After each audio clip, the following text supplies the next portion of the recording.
ময়মনসিংহের ভালুকায় সরকারি কলেজ ছাত্রদলের সভাপতি তানভীর হাসান শান্তকে চাঁদা না দেওয়ায় হামলার প্রতিবাদে বিক্ষোভ মিছিল, মানববন্ধন ও প্রতিবাদ সভা করেছে উপজেলা যুবদলের নেতাকর্মীরা।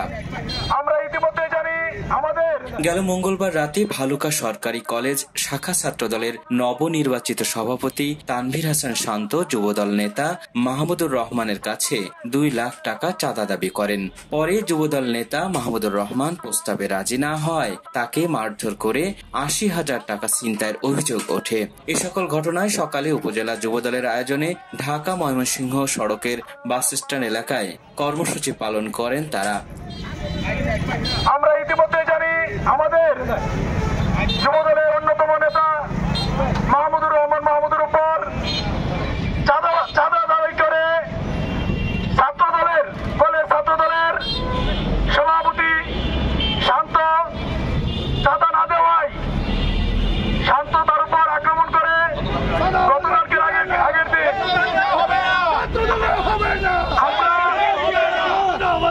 আমরা তার জন্য সরাসরি কোনো অ্যাকশনে না গিয়ে আইনের আশ্রয় নিয়েছিলাম। আমরা গত 2 দিন যাবৎ থানার মধ্যে কয়েক দফায় গিয়েছি শান্ত দৃষ্টান্তমূলক শাস্তির জন্য, কিন্তু এখন পর্যন্ত আমরা কোনো তার প্রতিকার পাই নাই। আমরা যদি আগামী 24 ঘন্টার মধ্যে এর কোনো অ্যাকশন না দেখি তাহলে কঠোর আন্দোলনের ডাক দিব, ভালুকা শহর রাস্তাঘাট আমরা অচল করে দেব। আমরা এর প্রতিকার খুবই দ্রুত চাই।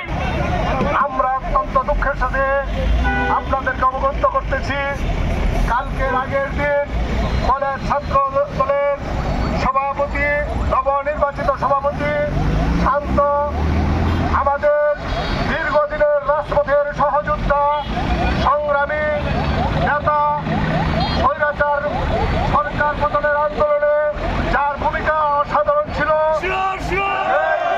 নেতা মাহমুদ সাহেবের উপর চাঁদা দাবির উদ্দেশ্যে একটি সন্ত্রাসী হামলা চালিয়েছে, যার তীব্র নিন্দা এবং প্রতিবাদ জ্ঞাপন করছি।